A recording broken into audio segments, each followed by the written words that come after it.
자, 여러분, 오늘 말씀을 같이 나눌 때에 우리 자녀들도 함께 예배합니다. 자녀들이 함께 예배한다는 것은 자녀들에게도 예배를 가르쳐야 되고 하나님 공경함과 또 하나님을 사랑함을 우리 어른들에게서 배울 수 있는 참 유일한 기회입니다. 사사시대와는 달리 여호수아 시대 때의 자녀들은 참 복이 많았습니다. 왜 그랬을까요? 눈을 들어 보면 주변 어른들이 다 갈렙 같은 그런 어른들, 여호수아 같은 그런 어른들이 있었기 때문에 이 산지를 내게 주옵소서라고 그렇게 외칠 수 있었던 믿음의 고백을 자녀들이 들으며 자랄 수 있었기 때문에. 그러나 사사시대 때는 자기 소견에 옳은 대로 행하는 어른들이 대부분이었기 때문에 자녀들도 보고 배워 자랄 수 있었던 것이 없었습니다.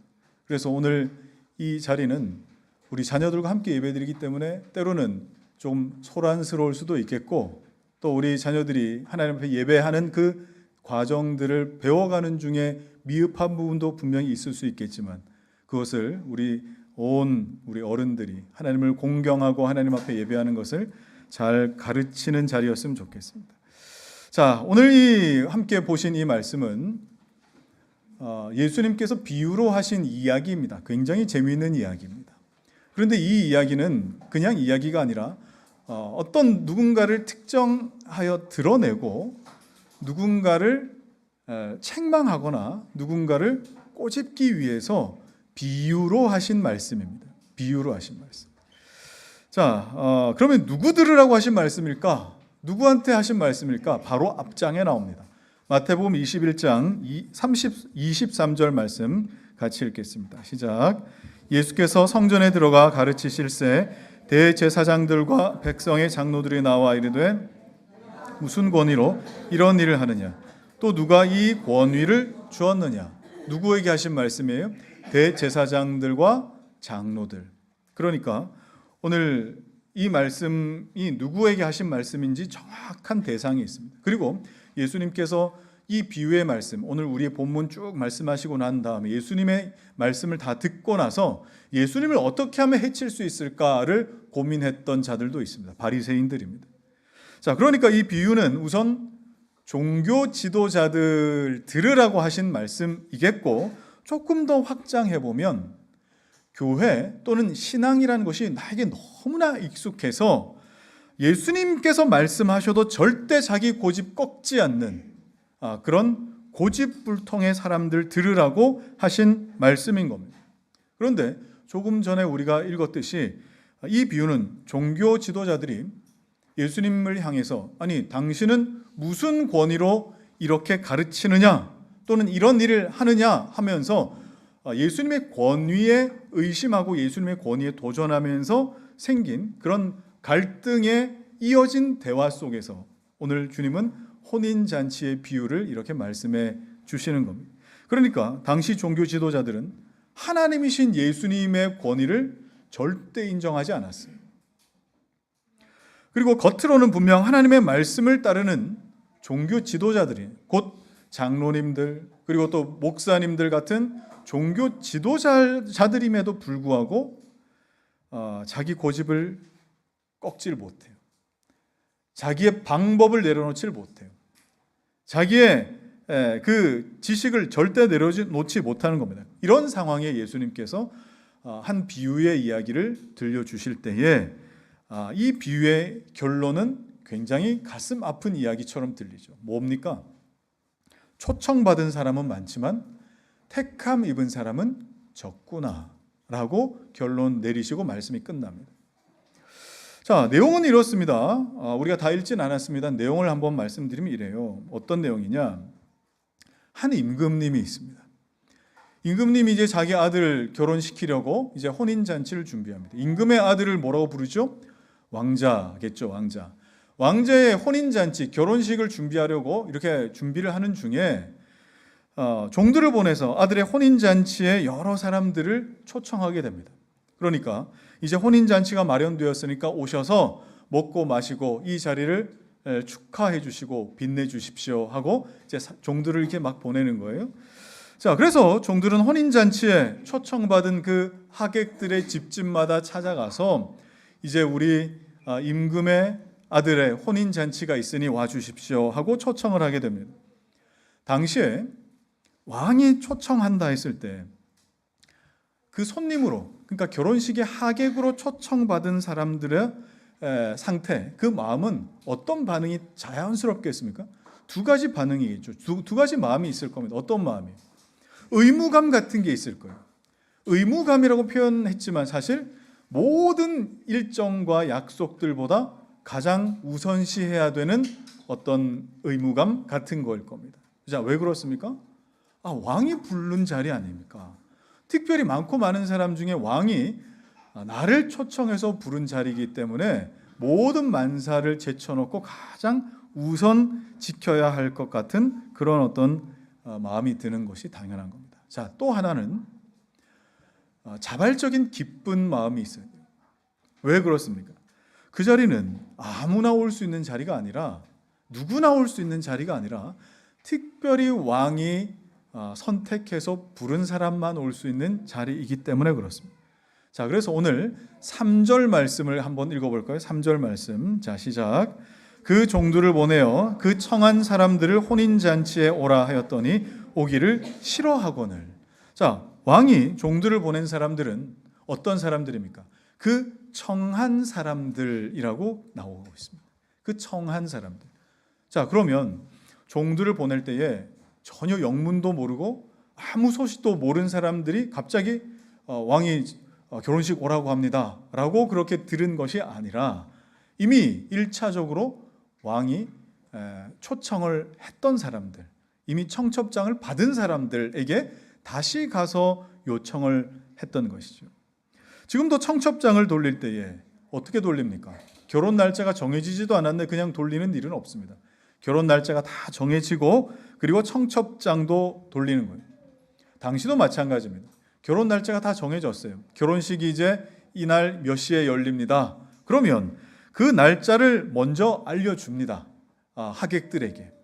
그리고 그 하객들, 알려준 그 하객들에게 그 날짜가 다 임박하게 될 때에 종들이 다시 한 번 더 가서 이 시간 잊지 않으셨죠? 꼭 한번 기억하시고 그때 잘 맞춰와 주십시오 하고 확인해 가는 과정이 두 번째 더 있어요. 오늘 왕이 종들을 보낸 그 때는 언제입니까? 바로 두 번째 보내는, 바로 그 때를 말하는 거예요. 특히 왕가의 결혼식 같은 경우에는 경비도 삼엄하겠죠. 아무나 올 수 있는 자리가 아니니까 신원 파악이 잘 돼야 했을 겁니다. 그리고 어느 정도 사람들이 오게 되는지 규모도 파악해야 했기 때문에 이렇게 이 왕은 미리 준비를 하고 있는 것 같습니다. 자, 이 비유에서 예수님, 그러니까 임금의 아들은 누구를 가리키느냐? 바로 예수님이시죠. 그러면 임금은 누구겠습니까? 하나님 아버지가 되십니다. 그리고 혼인 소식을 전하려고 보냄받은 종들은 선지자들을 가리킵니다. 그리고 또 이렇게 먼저 초청받은 사람은 지금 이 이야기의 대상이 되는 종교 지도자들이 1차적이겠고, 조금 더 확대해 보면은 먼저 초청받은 사람, 먼저 부름받은 사람, 먼저 믿게 된 사람, 먼저 봉사하게 된 사람, 그런 사람을 의미합니다. 자, 여러분 가정에서 아무도 안 믿는데 먼저 믿으신 분 계십니까? 바로 여러분의 이야기죠. 그리고 교회에서 먼저 부름받아서 열심히 교회를 섬기고 교회를 세우는 분들 계십니까? 여러분들의 이야기죠. 지금도 어떤 국가급 행사를 할 때 1차 초청 받았다라고 하는 것은 그거 그냥 대충 지나갈 일이 아닙니다. 그 나라와 그 지역을 상징하는 사람들만 1차적으로 초청 명단에 들어가요. 그러니까 여러분 가정에서 여러분 부모님보다 먼저 하나님의 부름을 받았다. 그래서 주님의 몸된 교회 안에 내가 예수를 믿는 사람이 됐다. 자녀들보다 먼저 알게 됐다. 남편보다 아내보다 내가 더 먼저 예수를 알게 됐다. 믿게 됐다. 여러분 이건 특권이에요. 그냥 자연스러운 일이 아니라 이건 굉장한 특권이라 이 말입니다. 제가 언젠가 청년 사역할 때에 어떤 형제와 이야기 나눴던 기억이 있습니다. 이 형제는 어릴 때부터 교회에 나오고 자랐기 때문에 교회에 크고 작은 일이 생기면 어김없이 그 자리에 있는 그런 청년이었습니다. 그런 청년들 꼭 있잖아요. 그런데 좀 지쳤는지 이렇게 이야기 나누다가 이런 말을 툭 내뱉더라고요. 목사님, 제 친구들은 주말에 항상 이렇게 놀러 가고 그리고 또 약속 잡는 데 대해 별로 이렇게 어려움이 없는데 저는 굉장히 어려움이 많습니다. 저는 주말에 교회가 아닌 곳에 있어 본 일이 없습니다. 이럴 거였으면 조금 더 나중에 예수 믿어가지고 좀 천천히 교회 섬기고 그리고 또 나중에 예수님 알았다면 훨씬 이 젊은 이 때를 잘 보내지 않았을까 하는 생각도 간간히 듭니다. 이러더라고요. 자, 그래서 제가 물었어요. 그 당시 이 형제가 결혼할 자매가 있었거든요. 결혼할 짝이 있었어요. 그래서 제가 물었어요. 혹시 그 자매에게 꽃을 선물해 본 적이 있느냐? 그랬더니 자주는 아니지만 가끔 선물한다 그러더라고요. 그러면 그 꽃은 싱싱한 꽃을 선물하느냐, 시든 꽃을 선물하느냐라고 물을 때에 이 형제가 뭘 의도하는지 알고는 아무 말도 없이 그냥 싱긋이 웃더라고요. 자, 여러분, 먼저 부름받은 건 특권입니다. 여러분 믿으십니까? 먼저 부름받은 건 특권이에요. 그런데 안타깝게도 이 특권을 누리지 못하는 사람들이 참 많아요. 그렇게 먼저 하나님의 부름을 받고 나서 내가 잘난 줄 알아요. 자, 그리고 나중에는 이 형제처럼 주인공은 나중에 등장하는데 말이지. 이거 이렇게 먼저 등장해가지고 굳은 일, 험한 일 내가 다 하는 것 같아서 좀 손해보는 느낌이야. 이런 생각으로 이 특권, 하나님 부르시는 이 특권을 소중히 여기지 못하는 사람들이 있습니다. 자, 오늘 이 바리새인들 그리고 종교 지도자들 먼저 청함받은 이 사람들의 태도는 어떻습니까? 특권을 소중히 여긴다 그런 의미가 아니라 아주 냉랭합니다. 찬바람이 쌩쌩 붑니다. 종들이 우리 주인의 결혼식에 와주십시오라고 할 때 이 사람들의 반응 한번 보시죠. 자, 5절과 6절 읽겠습니다. 시작. 그들이 돌아보지도 않고 한 사람은 자기 밭으로 한 사람은 자기 사업하러 가고 그 남은 자들은 종들을 잡아 모욕하고 죽이니. 왕의 부름을 입어서 우선순위상 가장 우선적으로 이걸 의무감이라고 표현한다면 의무감으로 여기에 참여하려고 하고 그리고 또 자발적인 기쁨 가운데 만사를 제쳐놓고 왕이 나를 이렇게 생각하는구나 라고 생각하지 않고 가볍게 왕의 부름을 무시해버립니다. 그리고 밭으로 사업장으로 나가버리죠. 이 말은 무슨 뜻이겠습니까? 관심이 없다는 뜻이에요. 관심이 없어요. 무관심해요. 여러분, 무관심은 정말 거기에 흥미가 없고 관심이 없어서가 아니라 그 내면의 깊은 곳에는 적대감 같은 것이 반드시 자리 잡고 있습니다. 무관심 아래에는 반드시 적대감이 있습니다. 그래서 그 적대감을 소극적으로 표현한 것이 무관심이에요. 그래서 나는 밭에 일이 있어서 가보겠노라. 그리고 사업장에 일이 있어서 가보겠노라. 그렇게 가고 나니까 남은 사람들이 그 종들을 모욕하고 폭력을 행사하더니 심지어는 급기야 종들을 죽여버리고 맙니다. 그렇다면 이들이 왕의 초청을 거절한 이유가 분명하죠. 첫 번째는 뭐였다고요? 무관심이요. 두 번째는 적대감입니다. 왕이 나를 어떻게 생각했는지, 무엇을 나를 위해 준비했는지 여기에는 전혀 관심이 없어요. 자기 관심은 뭡니까? 처음부터 끝까지 자기 일이에요. 자기 사업이에요. 그래서 거기 갈 바에는 돈이나 벌어야겠다. 좀 더 내 생산적인 일을 하는 게 훨씬 더 낫겠다 싶은 겁니다. 그렇다고 여러분 일하지 맙시다. 돈 벌지 맙시다. 제가 그걸 말하려고 하는 것이 아닙니다. 왕의 잔치보다 더 귀한 것이 없음에도 불구하고 다른 날 일할 수 있음에도 불구하고 그날 하필 일을 찾아 떠나고 또 밭으로 나가는 것, 그것은 왕에 대한 무관심인 것이죠. 그래서 심지어 종을 무시하고 모욕하더니 죽여버리고 말았습니다. 혼인잔치로 청함을 받았지만 무관심하고 그리고 대적하는 그 사람들은 예수님 때도 그렇고 지금도 많이 있습니다. 혼인잔치로 초청받았다. 여러분, 이건 어떤 의미겠습니까? 복음을 들었다라는 뜻이겠죠. 복음을 들었다. 지난주에 살폈던 것처럼 예수님은 잃어버린 자를 찾으러 오셨습니다. 잃어버린 자를 찾아 청하기 위해 오셨습니다. 겉으로는 무관심해 보이지만 속으로는 그 청함 가운데 적대감, 나 이렇게 피곤하게 하지 마십시오. 나 그런 거 별 관심이 없습니다. 라고 그렇게 이야기하는 사람들이 있다는 말입니다. 왜 그럴까요? 그냥 하나님 말씀이 싫은 거예요. 왜 그렇습니까? 내 마음에 계속 부딪혀 오니까요. 내가 그 말씀을 듣고 청함을 듣고 정말 왕을 아련하듯이 빛 되신 주님, 생명의 근원 되신 그 주님을 만나야 되는데 겉으로는 무관심으로 포장한 내 안에 주님을 향한 그 적대감, 그것이 내 안에 도사리고 있었던 겁니다. 주님을 거절합니다. 자, 이런 사람들의 모습을 로마서에서는 굉장히 적나라하게 보여줍니다. 로마서 3장 10절에서 18절입니다. 시작. 기록된 바 의인은 없나니 하나도 없으며 깨닫는 자도 없고 하나님을 찾는 자도 없고 다 치우쳐 함께 무익하게 되고 선을 행하는 자는 없나니 하나도 없도다.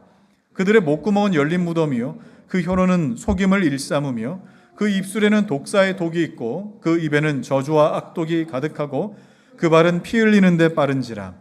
파멸과 고생이 그 길에 있어 평강의 길을 알지 못하였고 그들의 눈앞에 하나님을 두려워함이 없느니라 함과 같으니라. 자, 여러분이 복음을 듣고 그리스도인이 된다라고 하는 것은 그리스도 안에 있는 그 빛으로의 초청을 온전히 받아들이는 것과 마찬가지입니다.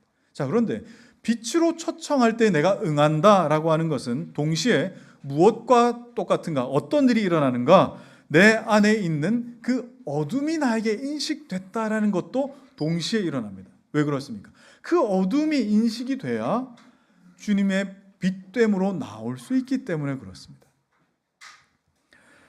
이때 비로소 하나님을 향해 가졌던 그 적대감 같은 거, 듣기 싫어라고 했던 것이 이제는 하나님을 향한 두려움 같은 마음으로 바뀌기 시작합니다. 이렇게 하나님을 대해서 될 일인가? 그리고 불꽃 같은 하나님의 시선 같은 것이 내 양심과 내 영혼에 막 쬐어 나오기 시작할 때에 어쩌면 좋을까? 그럼 나는 내 인생을 어떻게 하면 좋을까? 라고 외치는 절망을 경험하게 되죠. 그런데 그 절망은 오직 예수 그리스도를 향하게 만드는 소망으로 점점 바뀌게 된다는 걸 경험하게 됩니다.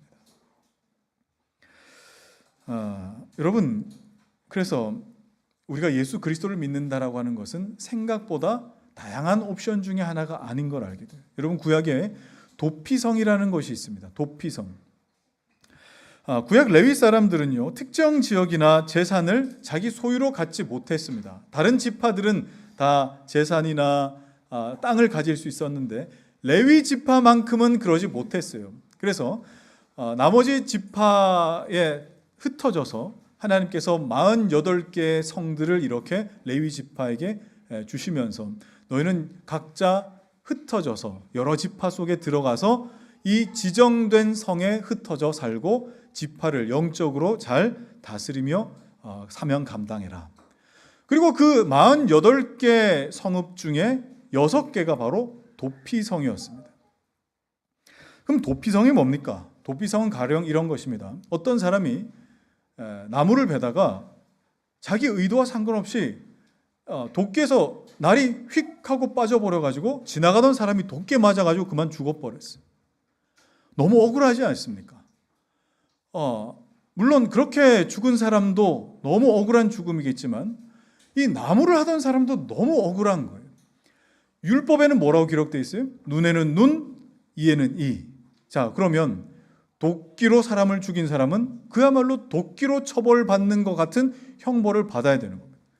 그렇기 때문에 그렇게 억울하게 죽임당한 이 사람의 가족들은 이 사람을 눈에는 눈, 이에는 이라고 하는 이 율법의 원리대로 이 사람을 향해 이 눈에 불을 켜고 이 사람을 찾으러 오겠죠. 너 어떻게 되나 한번 보라고. 우리가 당신한테 똑같이 갚아주겠네. 자, 이럴 때 이 무고한 이 사람이 억울하고 또 애매한 죽음 또 형벌 당하지 않도록 도피할 수 있는 각 지역에 굵직굵직한 거점 지역에 도피성들이 마련되어 있었어요. 그래서 어떤 죄를 짓든지 억울하게 지은 죄에 대해서 그 성에 들어가기만 하면 살 수 있었어요. 보복자로부터 보복당하지 않도록 막을 수 있었어요. 자, 그러면 이 사람이 도피성으로 도망갔어요? 들어갔어요? 싹 들어갔어요. 자, 그러면 이 억울한 죽임을 당한 가족들은 어떻게 하겠습니까? 도피성 주변에 딱 입구에 진치고 있을지도 모르죠. 당신 코빼기만 한번 보여봐. 우리가 24시간 동안 여기 다 보초 서면서 당신 한 발자국만 나오면 당신 우리가 어떻게 할지도 몰라. 이렇게 막 불꽃 같은 눈으로 보고 있을 때에 이 사람은 어떻게 하면 살 수 있어요? 간단한 건 그냥 그 성에 머물고 있으면 돼요. 그러나 성경에 보면 성 밖으로 나와도 죽지 않고 살 수 있는 유일한 해결책이 하나 나옵니다. 그것은 바로 아까 그림에서 여러분 보셨듯이 그 성의 대제사장이 죽었을 때에 이 성의 대제사장이 죽었을 때에 이 사람은 성 밖으로 나와도 아무에게도 해코지 받지 않을 자격이 주어지는 겁니다. 대제사장이 죽으면서 죄인된 그 사람의 죄도 함께 없어져 버리는 것이 되기 때문에. 자, 이런 말씀이 히브리서에 보면은 예수님이 우리의 영원한 대제사장이 되신다라고 그렇게 나옵니다. 자, 그럴 때 예수님이 십자가에서 죽으며 예수 믿는 자, 그리고 그 예수님의 보호 아래 있는 그 사람은 이제 자유하게 되는 거예요. 자, 그런데 한번 생각해 봅시다. 실수로 사람을 죽이고 나서 도피성을 찾아서 가는 그 사람의 그 마음은 어떨까? 그 감정은 어떨까? 한번 생각해 보세요. 오늘은 좀 밤이 늦었으니까 내일 아침에 동트는 대로 도피성 찾아가야겠다. 자, 여러분 이럴 수 있을까요?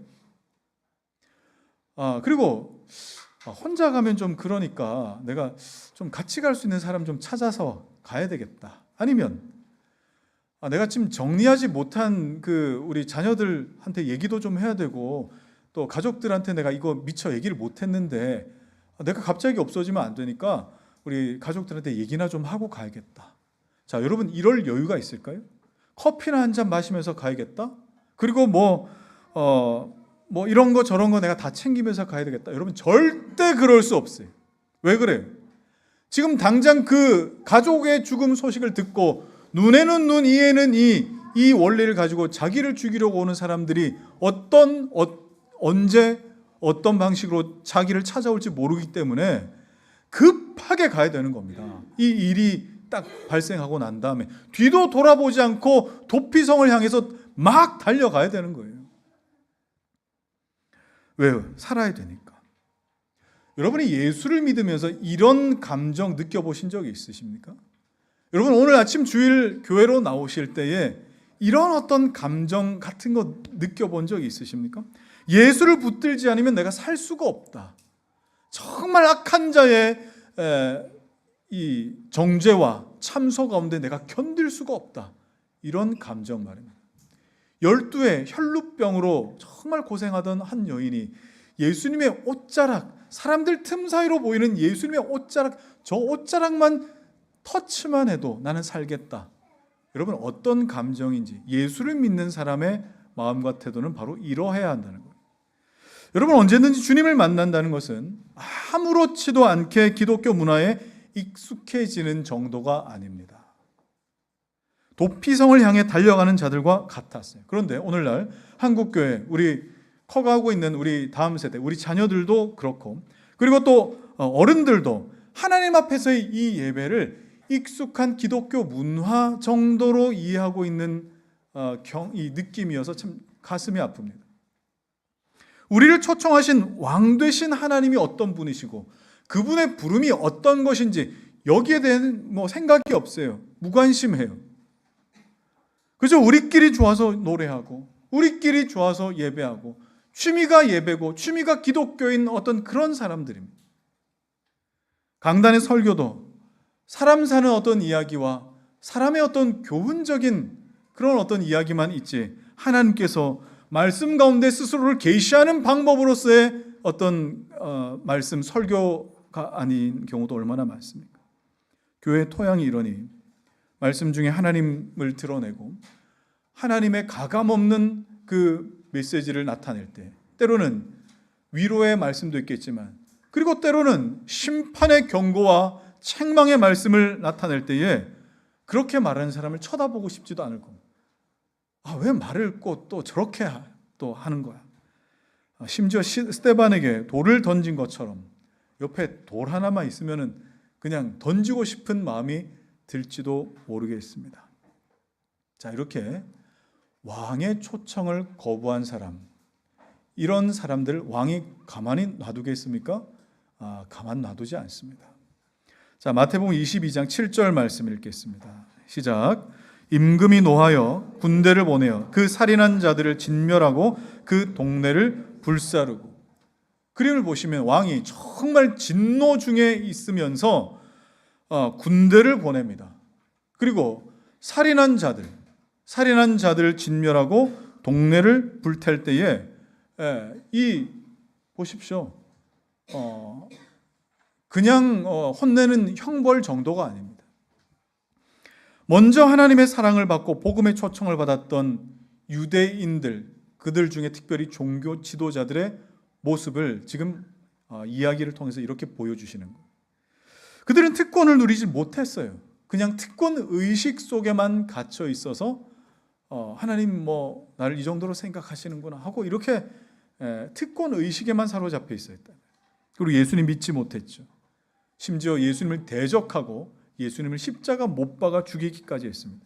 그들은 초청의 대상이었는데 하루아침에 심판의 대상이 되어버리고 말았습니다. 자, 이렇게 왕은 이들을 심판하고 진멸하고 이야기가 끝이 났느냐? 끝이 나지 않았어요. 왜 그렇습니까? 혼인잔치가 아직 진행되고 있지 않습니까? 자, 왕은 다시 종들을 보내게 됩니다. 8절부터 10절입니다. 자, 시작. 이에 종들에게 이르되 혼인잔치는 준비되었으나 청한 사람들은 합당하지 아니하니 내 거리 길에 가서 사람을 만나는 대로 혼인잔치에 청하여 오라 한데, 종들이 길에 나가 악한 자나 선한 자나 만나는 대로 모두 데려오니 혼인잔치에 손님들이 가득한지라. 자, 종들은 왕이 보낸 명령대로 내거리 길에까지 나가서 사람들을 초청합니다. 내거리 길이라고 하는 것은 한 시티에, 그 도시의 제일 끝자락에 있는 그 길을 의미합니다. 내거리 길이라는 그런 뜻이에요. 그래서 다른 번역 성경을 보면은 시골이라고 나옵니다. 그러니까 도시의 경계가 끝나서 다른 영역으로 들어간다라고 하는 그런 의미가 되겠죠. 그러니까 이스라엘의 영역을 넘어서 이제 이방인들에게까지 이 왕의 초청이 나아갔던 것입니다.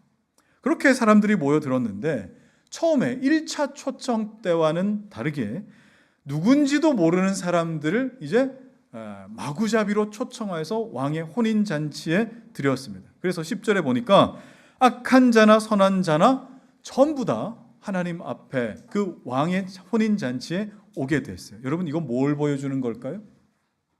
이건 뭘 보여주는 거예요? 이건 여러분 바로 교회를 의미합니다. 아니, 조금 더 구체적으로 말하자면 교회라고 하는 어떤 의미, 어떤 큰 의미를 더 포함하고 있는 예배당에 모인 사람들이라고 해야 더 적절할 것 같습니다. 예배당에 모인 사람들. 오늘날 예배당 안에도 많은 사람들이 모입니다. 그러나 피할 수 없는 굉장히 부담스러운 말씀이 있죠. 그게 뭐예요? 많은 사람들이 초청받아 들어올 수는 있지만 모두 택함 받은 자는 아니다라는 사실입니다. 제가 항상 자주 말씀드립니다. 누구나 교회로 올 수 있지만 아무나 교회가 될 수는 없다라는 말씀과 일맥상통하는 말입니다. 물론 교회는 올바른 신앙 고백을 점검해야 돼요. 검증해야 돼요. 그래서 그렇게 교인으로 받아들이는데, 그럼에도 불구하고 이 과정들이 완전하진 못하기 때문에 교회 공동체 안에는 이런저런 사람들이 많이 섞여 있는 것이 사실입니다. 그래서 우리 교회가 가르치는 일을 강조하고 우리 새가족일 때부터 계속 이 일을 힘쓰는 이유가 뭐냐면 이 혼인잔치에 들어온 자들이 하나님의 사람이 되어서 정말 하나님께서 기뻐하시는 삶을, 하나님께서 기뻐하시는 그 기능을 내 안에 발휘할 수 있도록 하기 위함입니다. 그런데 참 많은 교회에서 이걸 놓치고 있다 보니 교회 왔다고 박수 쳐주고 끝내버리는 일들이 얼마나 많아요. 교회 온다고 여러분 다 되는 게 아니에요. 예배당에 왔다고 끝나는 게 아니라고요. 혼인잔치에 온다고 다 되는 게 아닙니다. 그들이 복음을 듣고 믿고 다 회개하며 회개에 맞는 열매를 맺어야 마땅한 거겠죠. 교회 어른들이 저도 어릴 때 그런 말을 들었습니다. 너네 놀 거면은 밖에 나가 놀지 말고 교회 와서 놀아라. 어떤 의미인지는 제가 잘 알겠습니다. 그러나 그렇다고 해서 그 말이 정답은 아닌 거예요.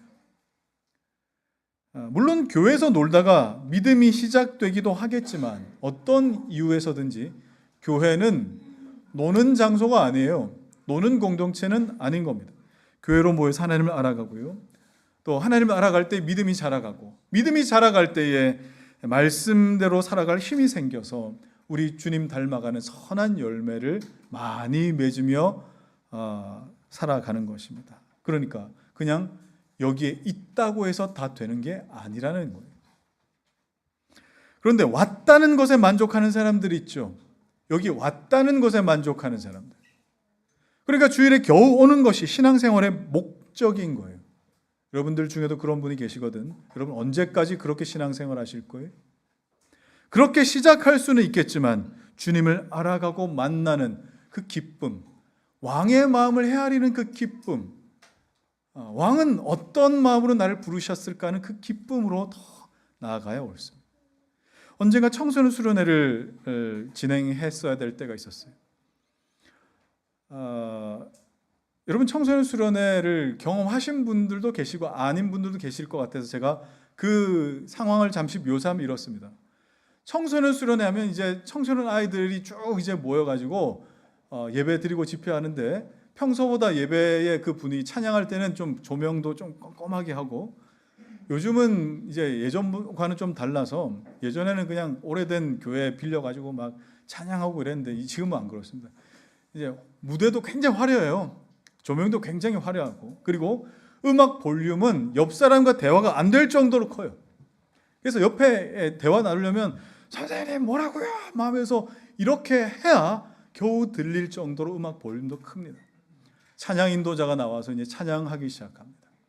그런데 이 찬양 인도자를 제가 이렇게 보면 저도 지금까지 찬양 인도를 하지만 저분은 도대체 청소년 아이들을 방방 뛰게 하지 않으면 찬양 인도에 실패했다고 느끼는 걸까라고 느낄 정도로 아이들을 방방 띄웁니다.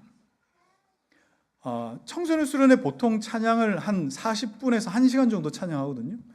1시간 내내 방방 띄웁니다. 그러면 아이들이 1시간 내내 뛰면서 찬양하고 막 소리 지르고 그러지 않습니까?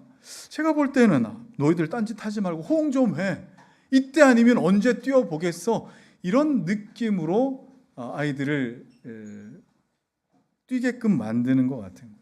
그런데 제가 이걸 진행하면서 참담한 마음이 들 때가 있어요. 그때가 언제냐면 이렇게 찬양하고 나서 강사가 강단에 이렇게 오를 때 아이들의 그 표정 그리고 아이들이 자리에 앉을 때의 그 태도를 보면은 제가 가슴이 참 아픕니다. 왜냐하면 털썩 주저앉아요. 털썩 주저앉는다는 뭐겠어요? 힘들다 하고 털썩 주저앉으면서 약간 이제 훈련이 끝나고 쉬는 시간 같은 느낌으로 아이들이 딱 생각하는 것처럼 느껴지는 거예요. 그럼 여러분 그 뒤에 설교자는 어떤 마음으로 설교를 해야겠습니까? 정말 힘을 다해서 아이들을 막 들었다 놨다 하는 마음으로 그렇게 설교해야 되지 않겠어요? 우리 아이들이 도대체 이 예배와 수련회에서 무엇을 경험하고 무엇을 배우게 될까 하는 생각도 제 마음 한켠에 좀 들었어요. 지금 우리 아이들이 함께 예배 드리고 있습니다. 제가 말씀드렸지만 우리 아이들이 하나님 앞에서 정말 두렵고 떨리는 마음으로 하나님을 예배하고 예배라는 것이 무엇인가를 배울 수 있는 유일한 장소입니다. 어른들과 함께 예배하는 것은, 자기들과 함께 자기들만 예배하는 것은 이런 거 잘 못 배우죠. 그러나 어렸을 때 예배 태도를 이런 식으로 모범 없이 배우게 되면은 아이들은 예배 시간을 그저 교회에서 예쁜 사진 찍고 남기는 시간 정도로밖에 이해하지 못하게 될 겁니다. 우리 어른들은, 교사들은 이 아이들에게 하나님께서 은혜 주시기를 정말 붙들면서 기도하셔야 될 겁니다. 지금 우리 교회는 말씀의 토양이 비교적 잘 잡혀 있습니다. 그럼에도 불구하고 그저 왔다는 것에 의미를 두는 그런 이 분들이 제 마음 안에 어떤 그 인식이 될 때에 이런 분들을 위해서 하나님 말씀을 조금 이렇게 좀 잘 유화시켜서 증거하고 좀 그 의미를 축소해서 이야기해야 될까 하는 그런 내적 갈등이 저에게 사실 있습니다. 이거 있는 대로 곧대로 이렇게 증거를 하게 되면은 굉장히 마음이 불편할 수도 있겠는데 이걸 좀 잘 피해 가볼까 하는 그런 마음이 저에게도 있다 이 말이에요.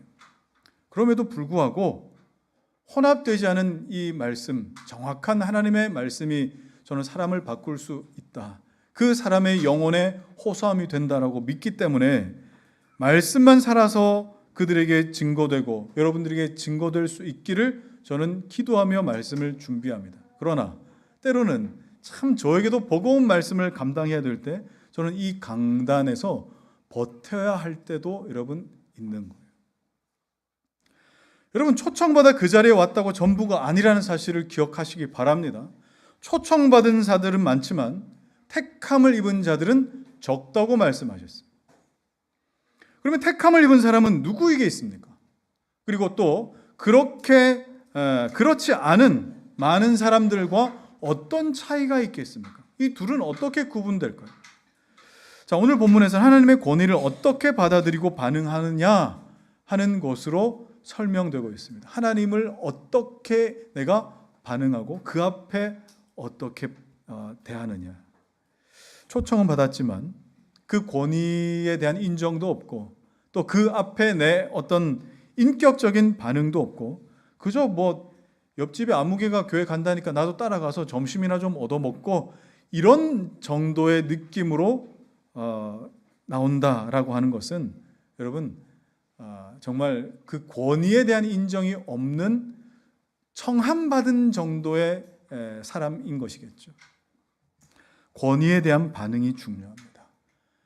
예수님은 그 권위에 대한 반응을 단 하나의 단어로 표현하셨습니다. 그것은 바로 예복이었습니다. 예복. 자, 오늘 본문 10절과 12절 말씀, 11절과 12절 말씀 읽겠습니다. 시작. 임금이 손님들을 보러 들어갈새 거기서 예복을 입지 않은 한 사람을 보고 이르되 친구여 어찌하여 예복을 입지 않고 여기 들어왔느냐 하니 그가 아무 말도 못하거늘. 여러분 참 중요한 장면이에요. 손님들이 모인 자리에 왕이 들어왔습니다. 마치 이제 결혼식이 끝나고 혼주가 이 하객들을 찾아서 인사하러 다니는 어떤 그런 장면을 여러분 상상하시면 될 것 같아요. 왕은 이 혼인식에 온 모든 하객들이 이렇게 둘러볼 때에 자, 그래서 우리 결혼식, 내 결혼식에 얼마나 많이 왔을까를 보지 않았어요. 얼마나 많은 사람들이 왔느냐에 별 관심이 없었습니다. 왕이 주목하는 것은 이 결혼식을 얼만큼 진지하게 생각하고 있느냐를 더 집중해서 본 거예요. 그게 뭐였어요? 예복이었어요. 그런데 그 많은 사람들 중에 예복 입지 않은 누군가의 어떤 모습, 그 누군가의 옷차림에 왕이 딱 꽂혔어요. 그리고 그에게 다가가서 묻죠. 친구여, 당신은 어찌해서 예복을 입지 않고 왔습니까? 라고 이렇게 물을 때에 이 사람은 입이 10개라도 아무런 대답도 할 수가 없었습니다. 자, 이 본문에 어거스틴이라고 하는 유명한 또 신학자가 이렇게 해석을 했죠. 이게 좀 우리에게 익숙할지 모르겠습니다. 이미 왕이 1차 초청 때 또는 미리 초청할 때에 예복을 다 보내었었는데 이 사람이 다시 종들의 초청을 받고 올 때 그 예복을 입지 않고 온 사람이기 때문에 이 사람이 왕의 책망을 받고 혼난 것이다. 이렇게 해석을 했었습니다. 그러나 저는 그 당시의 혼인 풍습을 생각하면 그렇지는 않은 것 같아요. 예복이라고 표현되어 있는 이런 옷은 우리가 생각하는 그 드레스나 또는 수트 같은 그런 걸 의미하는 것이 아니라 당시 여기 예복이라고 번역한 옷은 우리가 어떤 누구나 입을 수 있는 옷들 중에 가장 깨끗하고 잘 준비된 옷, 그것을 예복이라고 그렇게 번역을 해 놓은 것이죠. 자, 그런데 어떤 사람을 보니 한눈에 봐도 아무런 준비 없이 흙과 땀으로 범벅이 된 그런 모습으로 그냥 그렇게 와서 앉아 있는 걸 본 거예요. 여러분, 아무나 입을 수 없는 옷입니다. 어떤 누구도 입을 수 있는 옷입니다. 그런데 왕이 딱 봤을 때 그 사람이 눈에 들어올 정도였다면 여러분 얼마나 준비 없이 왔겠어요.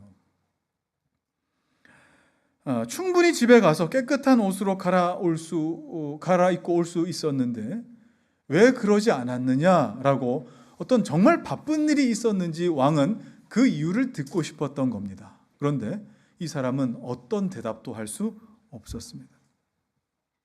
왕의 초청을 받아서, 이 나라의 왕의 초청을 받아서 내 평생에 한 번 있을까 말까 한 이 자리에 와 앉아 있는데 그분의 권위에 대한, 그분의 이름에 대한, 그분의 또 위엄에 대한 반응, 인정, 태도, 이런 것이 전혀 나에게 준비되지 못했던 겁니다.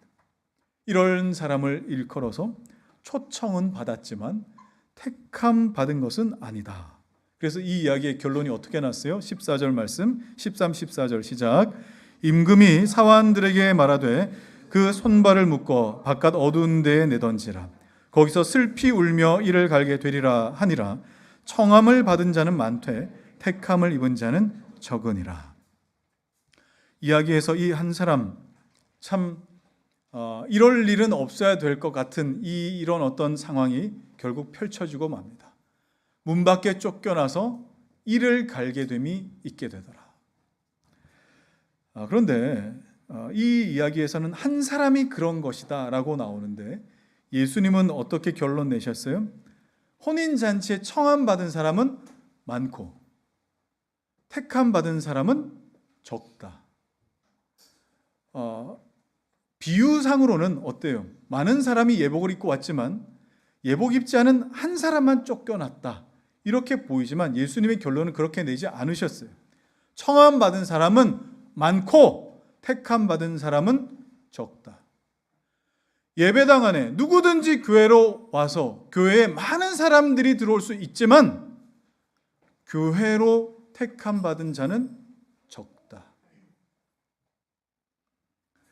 여러분, 우리가 혼인잔치에 청을 받아 이 자리에 왔다면 그저 여기에 왔다는 것에 여러분 만족하지 마십시오.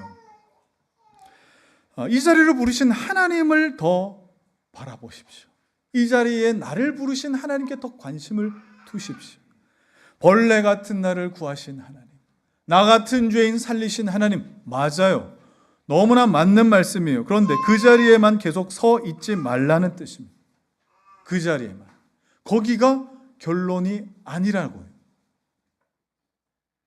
하나님을 내 앞에 두었을 때에 하나님의 뜻에 맞게 바뀌어가는 내 삶, 바뀌어가는 내 모습, 내 생각, 이런 모습으로 더 나아가셔야 옳습니다. 그것이 뭐예요? 예복을 갖추어 입는 거라 이 말이에요. 에베소 4장 1절과 빌립보 1장 27절 상반절 읽겠습니다. 시작. 그러므로 주 안에서 갇힌 내가 너희를 권하노니 너희가 부르심을 받은 일에 합당하게 가요 오직 너희는 그리스도의 복음에 합당하게 생활하라. 여러분이 하나님의 놀라운 은혜로 예수 믿어 성도가 되셨습니다. 그러면 이제 끝입니까? 아니에요. 이제부터 시작입니다. 한번 따라 합시다. 이제부터 시작. 예수를 믿었으면 이제부터 시작이에요. 우리 저 뒤에 계시지만 우리 교회 김진 성도님께서 그런 말씀 하셨던 기억이 납니다. 하나님 은혜로 이전에 예수를 모르고 살다가 하나님 은혜로 예수를 영접하고 하나님 자녀가 되어 보니 그리스도인 되는 것도 참 어렵다고 생각했는데 예수를 믿고 주의 몸된 교회 안에 들어와 보니 야, 이거 더 어려운 것 같더라. 맞습니다. 그게 정말 맞는 고백이에요. 정확한 표현이에요. 왜 그래요? 이제부터 시작이니까. 에베소서 2장 8절에서 10절 말씀 보겠습니다. 시작. 너희는 그 은혜에 의하여 믿음으로 말미암아 구원을 받았으니 이것은 너희에게서 난 것이 아니요 하나님의 선물이라. 행위에서 난 것이 아니니 이는 누구든지 자랑하지 못하게 함이라.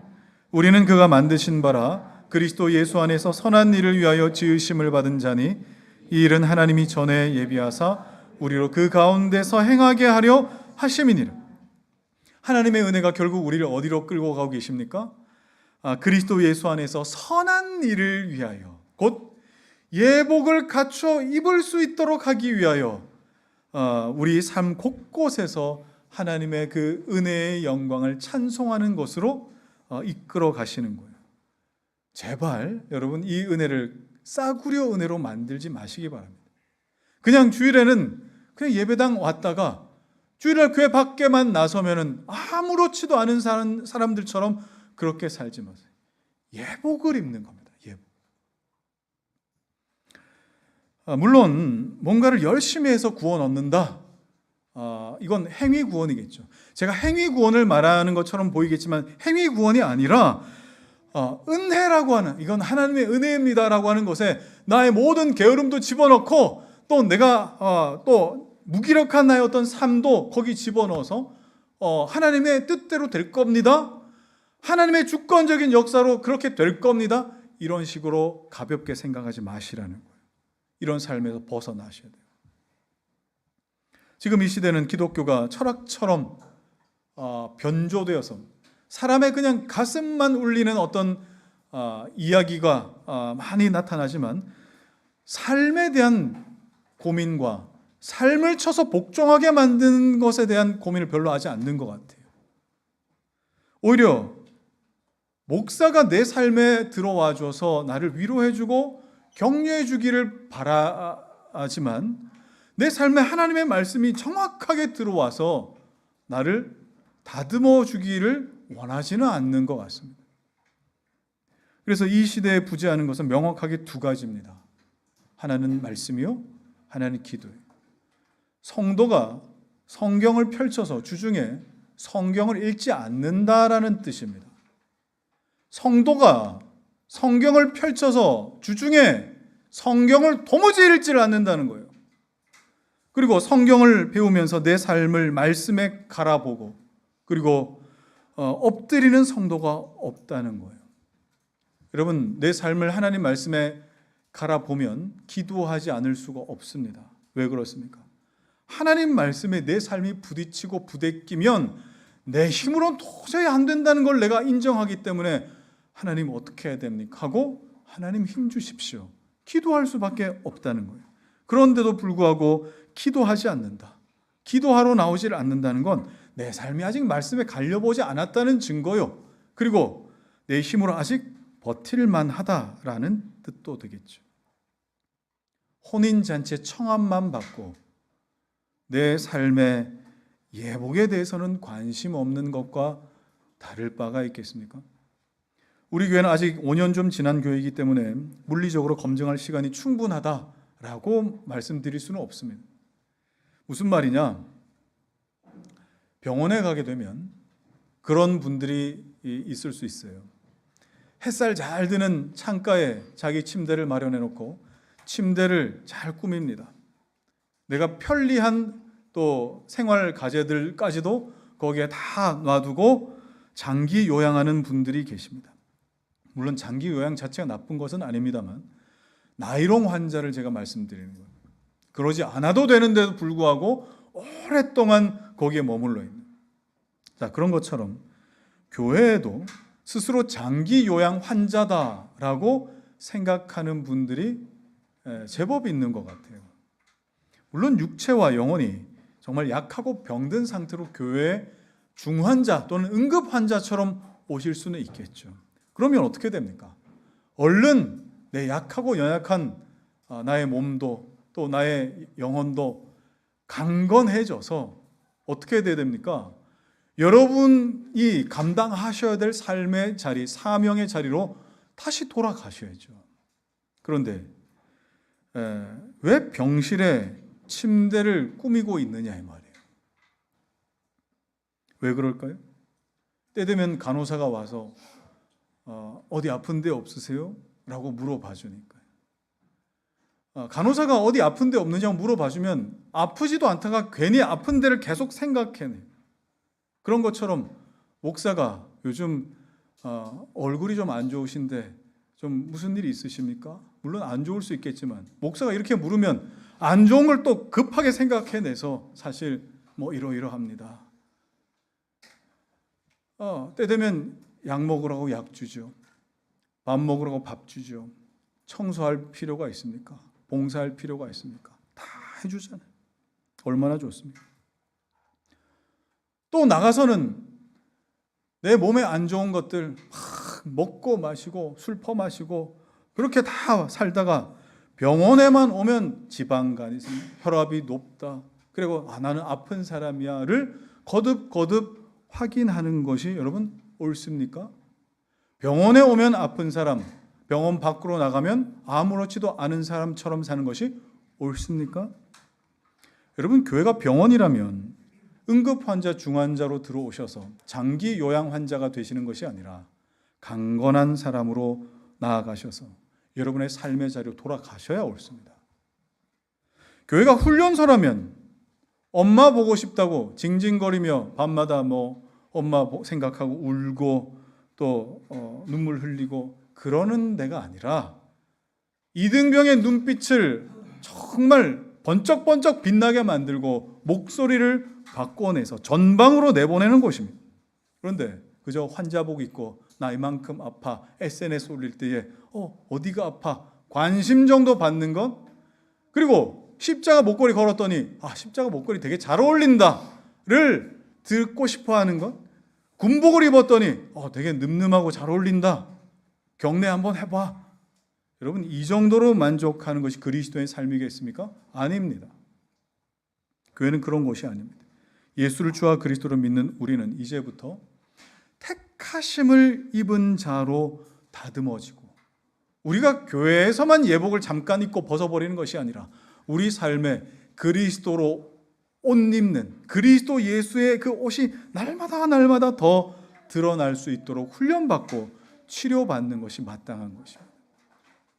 이제 말씀 정리하겠습니다.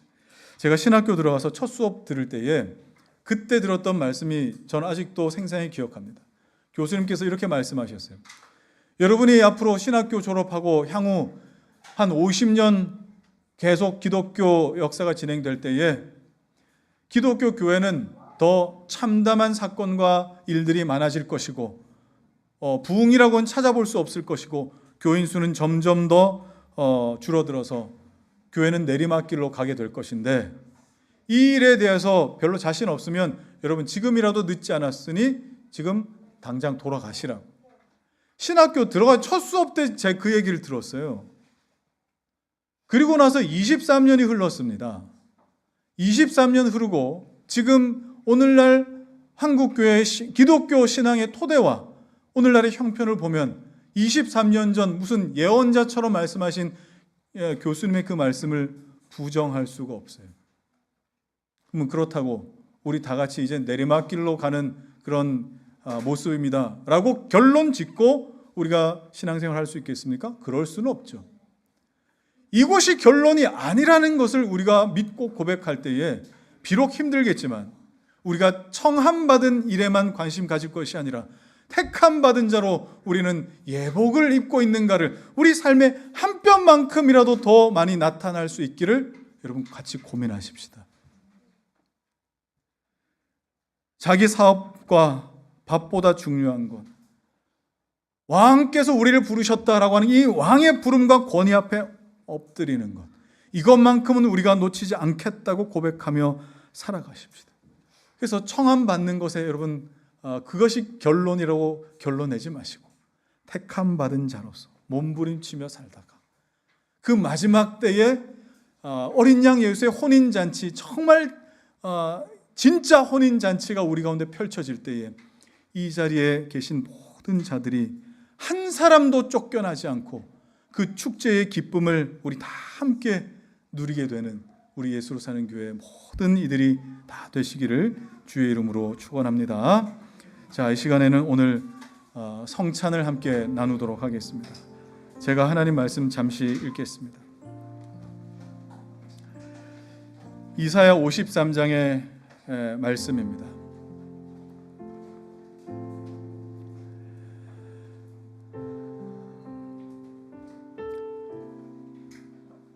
그는 주 앞에서 자라나기를 연한 순 같고 마른 땅에서 나온 뿌리 같아서 고운 모양도 없고 풍채도 없은즉 우리가 보기에 흠모할 만한 아름다운 것이 없도다. 그는 멸시를 받아 사람들에게 버림받았으며 간고를 많이 겪었으며 질고를 아는 자라. 마치 사람들이 그에게서 얼굴을 가리는 것 같이 멸시를 당하였고 우리도 그를 귀히 여기지 아니하였도다. 그가 찔림은 우리의 허물 때문이요 그가 상함은 우리의 죄악 때문이라. 그가 징계를 받음으로 우리는 평화를 누리고 그가 채찍에 맞음으로 우리는 나음을 받았도다. 우리는 다 양 같아서 그릇 행하여 각기 제 길로 갔거늘 여호와께서는 우리 모두의 죄악을 그에게 담당시키셨도다. 자, 여러분 이 시간 우리 성찬을 나누기 전에 이 시간 잠시 우리 회개하는 시간을 잠시 갖고 우리 떡과 잔을 나누기를 원합니다. 주님의 살과 피에 참여할 수 있는 자는 철저하게 자기에게 소망 없는 자임을 인정하는 자들만 이 성찬에 참여할 수 있음을 기억하십시오. 아무나 누릴 수 있는 은혜가 아닙니다. 그냥 이 자리에 있다고 누릴 수 있는 은혜가 아니라 나를 부르신 하나님의 은혜가 어떠한지 그 부름에 합당하게 예복을 입을 때에 예수께서 살을 찢기고 피를 흘리실 때 예수 그리스도로 말미암아 내가 예복을 입는구나 라는 것을 고백할 수 있는 사람만 이 성찬에 참여할 수 있을 것입니다. 이 시간에 여러분께서 마음과 생각으로 지은 하나님 앞에 바르지 않은 것들을 회개하시고 여러분의 하나님 없이 결정한 그 결정을 회개하시고 여러분의 언어를 회개하시고 여러분의 삶의 습관을 회개하면서 함께 성찬을 나누길 원합니다. 함께 기도하겠습니다. 아버지 하나님, 주께서 우리를 청함 가운데에 이 귀한 곳으로 부르셔서 하나님을 예배하도록 하나님 하셨습니다. 그러나 아버지 하나님, 우리가 청함 받은 곳으로만 하나님 나아가는 것이 아니라 정말 택함 받은 자, 하나님 앞에 내가 어떠한 존재인지 알고 하나님 앞에 나의 삶과 나의 생각과 나의 모든 연약함을 철저하게 내려놓을 때에 나 같은 자를 이곳 가운데 보내신 또 하나님의 은혜에 감사하며 하나님 앞에 아버지 하나님이여 회개하오니 주여 회개의 영이 부어진 자들마다 우리 주님 찢으신 그 살과 그 피가 우리에게 능력이 되게 하여 주옵소서. 하나님 아버지, 이제 주님의 살과 주님의 피를 상징하는 또 이 귀한 예식에 참여할 때에 그저 상징으로만 끝나는 것이 아니라 우리와 함께 계시는 성령 하나님, 이 귀한 예식에 참여하는 모든 자들에게 충만하게 임재하셔서 주님의 살은 나를 온전히 회복시키시는 은혜요 주님의 피는 나의 허물을 온전히 덮으시는 은혜임을 고백하게 하여 주옵소서. 예수 그리스도의 이름으로 기도하옵나이다. 아멘.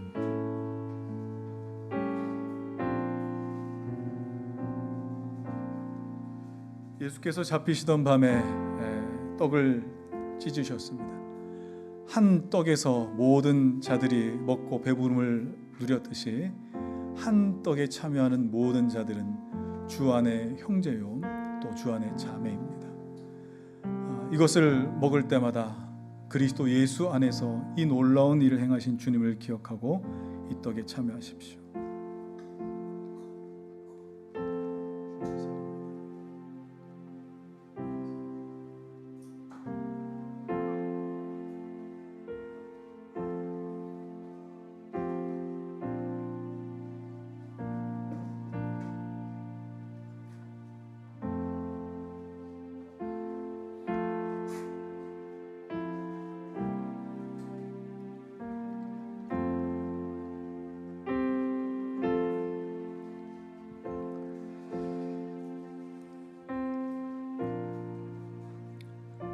떡을 대하실 때에 우리 주님 살을 찢기신 것은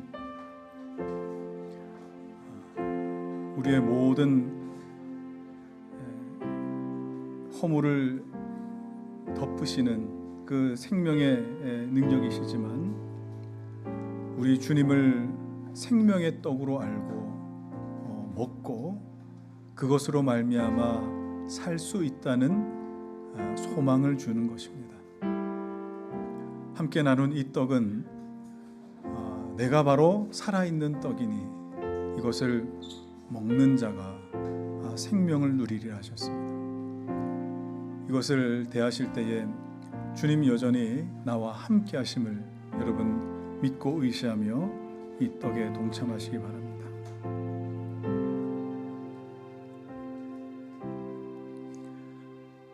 세례를 받으신 분들 중에 떡을 받지 못하신 분 계십니까? 손을 들어 표해 주시기 바랍니다. 자, 이제 잔을 나누겠습니다. 하나님 아버지, 이제 이 잔이 우리에게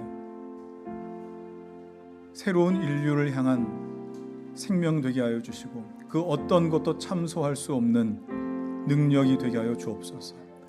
머리부터 발끝까지 주님 보혈로 덮어져서 어떤 것도 허물로 드러나지 않도록 우리를 붙들어 주옵소서. 예수 그리스도의 이름으로 기도하옵나이다. 아멘.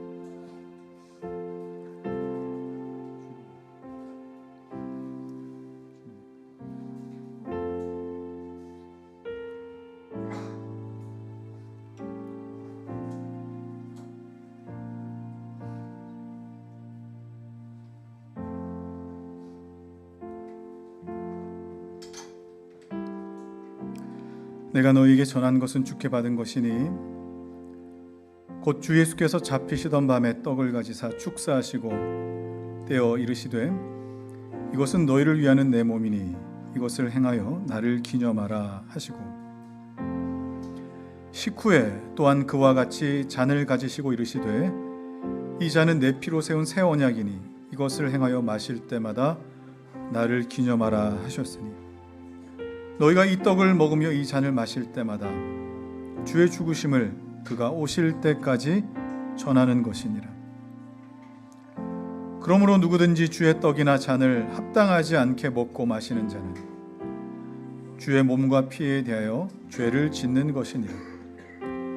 사람이 자기를 살피고 그 후에야 이 떡을 먹고 이 잔을 마실지니 주의 몸을 분별하지 못하고 먹고 마시는 자는 자기의 죄를 먹고 마시는 것이니라.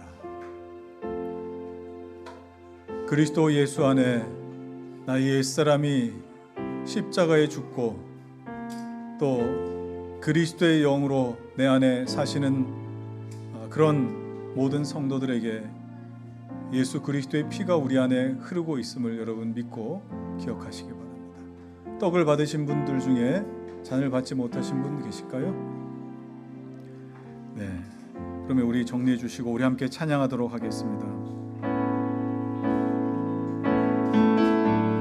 우리 들은 말씀 기억하면서 오늘 이 찬양 우리 주님 앞에 올려드리며 함께 고백하겠습니다. 주님의 마음은 주님의 마음은 주님의 심장은 주님의 시선을 가진 자 상응할 때와 꺼져가는 등불을 외면하지 않을 자 누구인가. 주님의 눈물을 주님의 아픔을 주님의 꿈을 가진 자 이 땅을 향하신 주님의 마음을 가진 자 누구인가. 주님의 성령 부어주소서.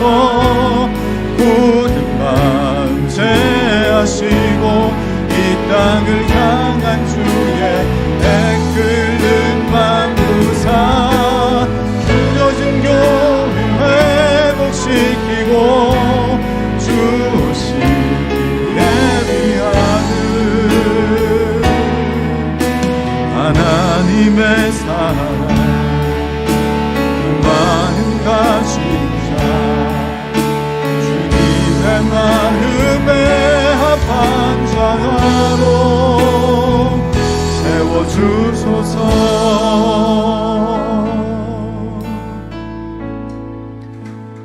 우리가 금방 찬양하여 하며 고백하였듯이 우리를 하나님 혼인잔치 앞으로 주님의 몸된 교회로 예배로 부르신 그분의 마음을 가진 자, 그분의 마음을 헤아린 자 누구인가.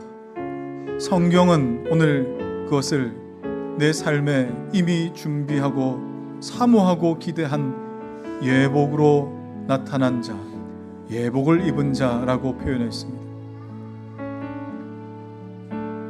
교회 출석만, 예배당 출석만 목적으로 삼는 신앙의 자리에서 이런 장기 요양 환자와 같은 그런 자리에서 이제 그만 벗어나셔서 여러분이 가셔야 할 삶의 자리로 여러분 나가셔야 됩니다. 이곳에서 계속 환자처럼만 부비고 있을 것이 아니라 날마다 하나님 앞에 예복 입고 그리스도 예수 보여주셔야 될 그 자리로 나아가셔야 됩니다. 이 시간 청함받은 사람은 많거니와 택함받은 사람은 적도다 하신 이것이 이 교회와 여러분에게 해당되지 않기를 소망합니다. 하나님, 내가 그리스도 예수 옷 입고 예복 입은 하나님의 사람으로 있기를 소망하오니 하나님이여 이 부름에 합당한 자로 하나님 살아가게 하여 주옵소서. 주여 한번 부르고 같이 기도하겠습니다. 주여, 할렐루야. 좋으신 하나님 아버지, 오늘도 아버지 하나님 우리를 어린 양 예수의 아버지 하나님 혼인잔치로 불러주신 우리 하나님께 감사와 찬양과 영광을 올려드립니다. 청함받은 자는 많거니와 택함받은 자는 적다고 말씀하시듯이 하나님이여 정말 주님 앞에 하나님을 공경하며 우리 하나님을 알아가며 나를 부르신 하나님이 어떠한 마음을 가지시며 아버지 하나님이여 정말 이곳에 나를 아버지 믿게 하신 하나님은 어떤 마음이신지 아버지 하나님이여 헤아려 본 적도 없으며 아버지 그냥 이 자리에 나와 있는 것으로만 목적을 삼고 살아가는 신앙인이 되지 않기를 간절히 소망합니다. 아버지 하나님, 나를 부르신 하나님의 뜻이 무엇입니까? 주님의 마음을 가진 자가 누구입니까? 하나님, 나를 아버님 초청하신 아버지 하나님의 부르심은 어떠한 부르심입니까? 하나님, 내가 예수를 믿고 그리스도 내 안에 아버지의 정말 사시며 나의 삶의 곳곳에 아버지의 예수 그리스도 나타나시기를 기뻐하시는 그 놀라운 하나님의 은혜를 우리가 기뻐하며 감사하며 살아가기를 소망하오니 아버지 하나님, 나의 삶을 통해 그 은혜의 영광을 풍성함을 찬송할 수 있도록 주여 도와주시옵소서. 이 일을 위해 우리가 부름받았으니 아버지 하나님이여, 주님 부르심에 예복 입고 살아가는 은혜가 우리 가운데 넘치기를 소망하오니 은혜를 더하여 주시옵소서.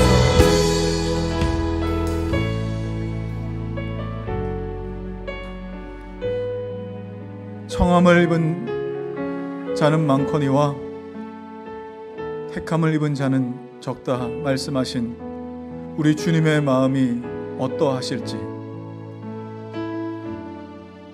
지금도 시대마다 역사마다 택함 입은 자들 하나님 통하여 하나님 나라의 놀라운 일들을 펼쳐나가실 때 이 자리에 있는 모든 성도들, 특별히 우리 다음 세대 아이들이 거룩한 예복을 입고 주님 앞에 설 수 있는, 그리고 세상 앞에 설 수 있는 귀한 하나님의 자녀가 될 수 있도록 하나님이여 은혜를 더하여 주시옵소서.